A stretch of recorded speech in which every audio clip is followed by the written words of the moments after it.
The Palm Desert City Council is set to discuss redistricting this week after voters last November passed Measure B, calling for 5 council districts instead of 2 as it currently stands. News Channel 3's Jake and Gracia live in studio time with more on why city leaders, however, may elect to do something else. Jake.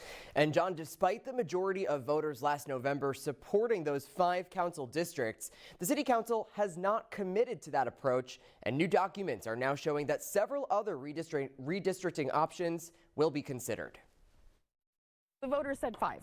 Plain and simple. Voters said 5. Mayor Pro Tem Karina Quintanilla says although 53% of Palm Desert's vote in the November 2022 general election was in favor of Measure B, splitting the city from 2 to 5 districts, it was an advisory measure, and the final decision on how or if they'll redistrict the city, that's up to the City Council. That is the point of the advisory measure. They wrote themselves a loophole. Palm Desert went to 2 districts in 2019, with residents of District 2 voting for 4 council members and residents of District 1 voting for a single representative. It happened after the city was sued for violating the California Voting Rights Act, which requires fair representation for minority voting groups. A new city report up for discussion this week shows several options, including 5 single-member districts or 4 single-member districts with an at-large mayor.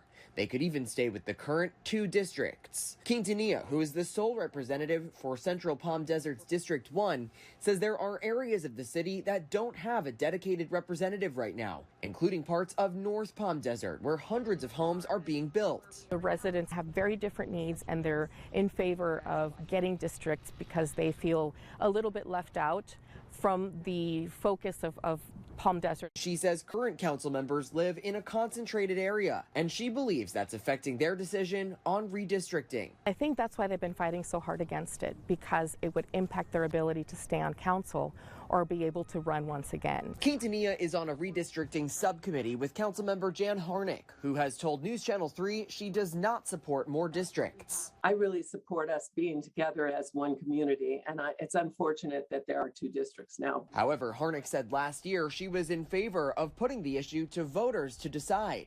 We should put it on the ballot. There is no closer way for people to get to government than to go into the polling booth and to cast their ballot. I think that the consequences for elected officials when they don't listen to what people want is going to be up to the voters. Councilmember Harnick did not respond to our interview request today. The City Council will have a study session on redistricting and learn more about these options this Thursday. Then they'll give direction at the City Council meeting on May 25th. Jake and Gracia, News Channel 3. We'll stay on top of it. Thank you, Jake.